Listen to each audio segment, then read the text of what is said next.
Hi guys, welcome back to Nerd Chic Bookworm. I'm Alice and today I'm bringing you a birthday book haul. I turned 32 at the end of May and I was kindly given a £50 gift card from Amazon, and I spent all of that £50 on books and I am not one bit sorry. I know I promised that I was going to do this video a couple of weeks ago, but I never actually got round to doing it, so I thought, what's a better time to do it than right now? The first book that I want to show you is this one. This is The Little Mermaid and Other Fairy Tales by Hans Christian Andersen, and this is illustrated by Nina Lima. If you saw my beautiful books on my bookshelves video a few weeks ago, the other book that I have in this series, which is Beauty and the Beast, is on there, and this is the other one in the collection. I think there's 4 more that I need to collect, but I am trying to collect them all. So for Christmas, birthdays, things like that, I ask for sort of one at a time. So I'm accumulating them over sort of a long period, but this is the one that I asked for my birthday, and my husband and my kids got me it, and I am so happy. It's absolutely beautiful, it's stunning, and I am really happy to have another one on my shelf. The next one that I chose was The Wicker King by Kay Ancrum. This is a story about 2 boys and their sort of mental decline, mental illness, their codependency with one another, their relationship, their friendship, just sort of their life, and it just kind of follows them and sort of figuring out who they are, what they are on the earth for, sort of looking at, you know, why they're here, and if what they are doing in the world is real or not. I think it's looking very deeply into mental illness and what can happen when mental illness takes control, and it just seemed like a really interesting book. I'd seen it on a couple of booktube channels a while ago and it sounded really interesting, so I have wanted to read this for quite a while. So when I had the opportunity to get it, I picked it up, and it's really pretty cover as well. I think that's absolutely beautiful. So yeah, I'm really interested. It's formatted in a very interesting way. It looks pretty. I believe this is the debut novel from this author.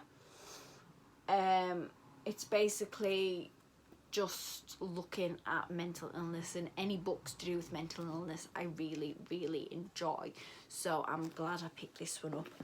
The next one that I got was The City of Saints and Madmen by Jeff Vandermeer.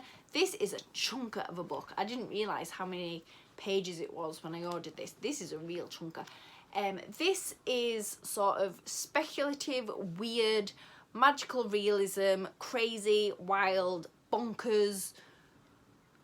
I think that's probably the best way to describe it. I saw this on Sunbeam's Jess channel a while ago now. I can't remember when, but I saw it and she said it was really interesting. She said it was very confusing and complicated because it is a very weird book and a very weird narrative. But I am trying to branch out on things that I read, and this one sounded really good, so I picked this one up as well. The next one is a book that I have already read.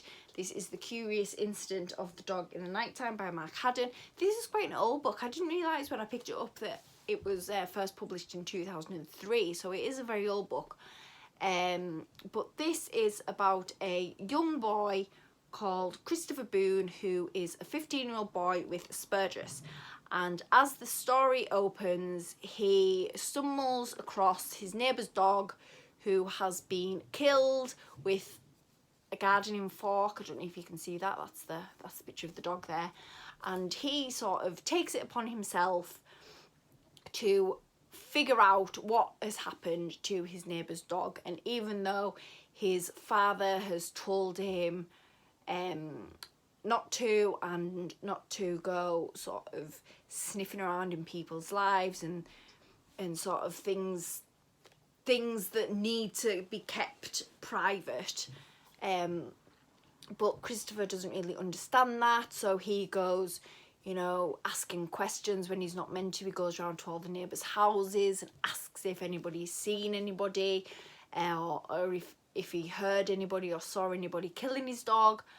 And throughout this, he kind of learns things about his life that have kind of been shielded from him, and it's a really interesting narrative. It's told as Christopher with Asperger's, so it's a very unusual narrative. It's not like a normal, I don't want to say a normal person speaking, but it's written as Christopher Boone is speaking.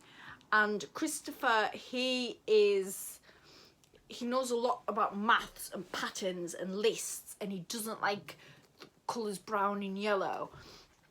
And it's written he just kind of writes it, and there's very little full stops. He just kind of writes as he is speaking. So if you can imagine a 15-year-old and he's like, and this happened, and then this happened, and then this happened, and then this happened. It's kind of writing as he would speak. And it was a really interesting narrative. I really enjoyed this aspect. Like I said, I've already read this book. This was the first book that I read after my birthday when I received these books. I picked this one up first, and I really, really enjoyed it. I think I gave it 4.5 stars on Goodreads. Really brilliant book. Excellent. Would definitely recommend. Really, really good. As I was searching for that book, I also came across this book, which is White Rabbit, Red Wolf by Tom Pollock. And this is a book on the same sort of premise as The Curious Incident of the Dog in the Night Time. This is about a 17-year-old who is a maths prodigy, and he has very severe panic attacks. He suffers really badly emotionally, and one day he finds his mother stabbed and his daughter missing, and he gets dragged into this sort of murder mystery. He gets dragged into a world of espionage and violence where state and family secrets intertwine, which I thought was a really interesting thing. I don't know if this is written in his narrative. I'm not sure.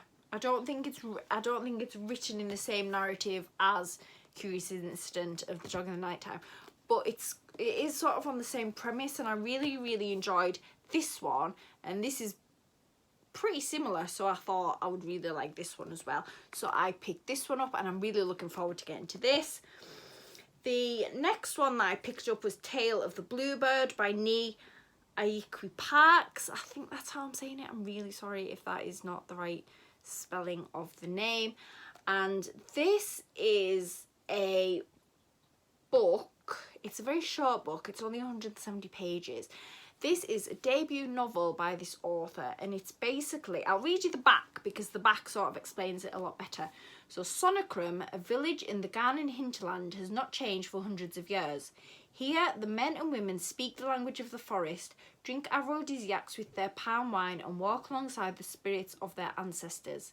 The discovery of sinister remains, possibly human, definitely evil, and the disappearance of a local man brings the intrusion of the city in the form of Ko, a young forensic pathologist convinced that scientific logic can shatter even the most inexplicable of mysteries. As old and new worlds clash and clasp, and Ko and his sidekick Constable Garber delve deeper into the case, they discover a truth that leaves scientific explanations far behind. I love murder mysteries. Murder mysteries really, really fascinate me. I love everything to do with murder mystery books. And this one, I have never read a book like this. I've never read a murder mystery set in another country, especially sort of Africa or anywhere like that. Most of the books that I read are either UK or US based. So when I saw this one, I was really interested in it. It is a debut novel, but it sounded really good, and I thought I just wanted to give it a go. I am trying to read more black authors, and I picked this one up just sort of on a whim, and it sounds just really amazing, so I am really looking forward to getting to this one.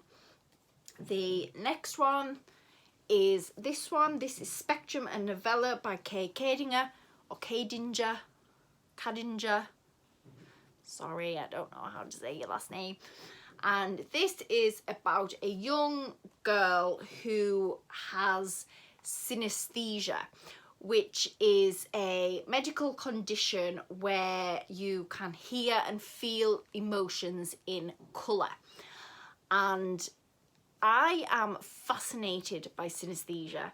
I once saw a programme on telly where someone had it, and it was really interesting and really fascinating, and I wanted to learn more about it. So I went onto Google and I typed in books about synesthesia, and this one came up, and it had really good reviews on Goodreads and had really good ratings, so I thought I would just give this one a go as sort of a starting off point.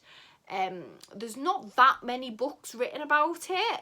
I think on Google and Goodreads there was only about 6 or 7 that came up, but out of all of them, this was the one that seemed the most interesting and the best rated, so I thought I'd pick this one up first, and then if I like this one, then I can go on to see what else there is. This is actually a self-published novel, which is really interesting, and yeah, I think it's going to be just a good way to sort of learn a bit more about the condition, and it's just a tiny little book. It's less than 100 pages, so it won't take me very long at all, but it is something that I am interested in and would like to know more about. And we are at the last one now, guys. This is the last book that I have got to talk about, and this is the Sherlock Holmes escape book. And this book has been marketed as an escape room within a book. Basically, I did an escape room when I had my hen party just before I got married. I went over to the northeast, and they had a selection of escape rooms there, and me and my family and some of my friends went, and you had to you got locked in this room for an hour, and you had to escape within the hour. And you had to sort of solve puzzles and riddles and mysteries and sort of hunt around the room for things. And it was really interesting, really fun. I would definitely recommend it. So when I saw this book, I just kind of happened to stumble across this on Amazon. And as it was marketed as an escape room in a book, I had to pick it up. And I thought my birthday was a perfect opportunity to buy it. So this is the Sherlock Holmes escape book. I believe there's a few different sort of ones going around. This is the one that I chose, but I know there are sort of ones that are very similar in format and style, but that aren't Sherlock Holmes ones. There's ones that just call the escape room and sort of things like that, but this is the one that sort of appealed to me most. Basically what you get is this. The front page is a little wheel, and throughout the book you have to answer questions. So I'll go to the first. Let's see what the first one. Oh, it's the page again.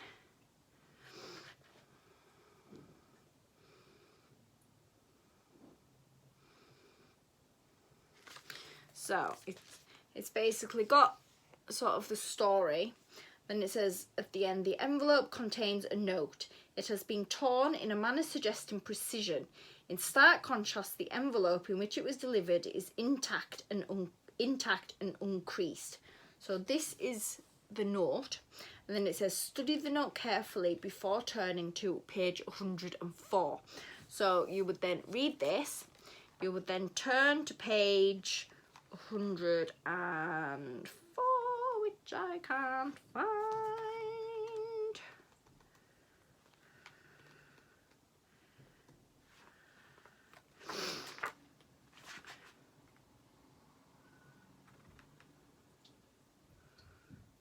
And then it's another part of the story, and then once you've read that page, it tells you to turn to page 18. So then you turn to page 18, and then this one gives you a choice. So if you count an even number, turn to 9. If you count an odd number, turn to page 11. So you do this and you sort the puzzles, you answer the questions, and it is sort of you working your way through the puzzles and the riddles and escaping the book, basically. These remind me of Goosebumps books when I was younger. They did a set of Goosebumps books where you would read a page and then it would give you choices at the bottom of the page of which sort of where you wanted to go to, if you wanted to go left or right or up or down, or whether you wanted to go to this room or this room, and it kind of reminds me of that. And then throughout the book as well, you have to use this wheel, and this gives you answers to help you. So I'm not really sure how this works because I haven't really gone through it, but there's an input and an output, and then there's a colour thing in the middle there that changes colour too. So I think sort of depending on the questions that you need to put into the wheel, it will pop out the answers, or if a colour is an answer, you need to put it in here and then it'll give you the answers on the dial and stuff. So it's a really interesting premise. I have never ever seen a book like this, and the minute I saw it I thought, I have to get this. This is amazing.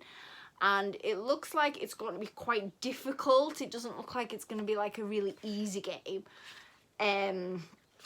But it looks really fun and I can't wait to get started on it.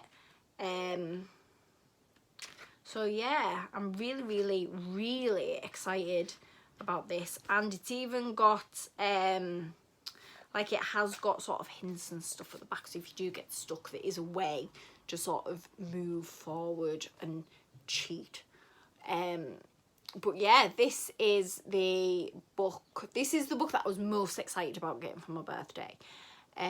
It's the one that sort of I couldn't wait to come through the post. And I'm just really looking forward to getting started on it, really. It's just finding the time to do it. I don't know if I'm going to do a few pages every night and just kind of work my way through it that way. I don't know the best way to do it, but I'm going to have a look and see how they suggest to do it and to figure it out.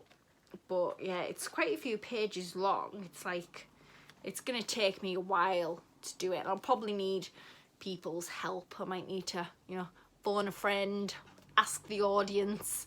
It's probably going to be one of them, because I'm not the greatest at riddles and codes and things like that. I give it a go, but I'm not the greatest. So that is a book that I really am happy about. So that's it, guys. They are the books that I got for my birthday, and I love them all. If you want to ask any questions about them, please just leave your questions in the comments below and I will get back to you. If you like this video, please hit the thumbs up and press subscribe, and I would love to have you be part of my book community, and I will see you next time. Bye, guys.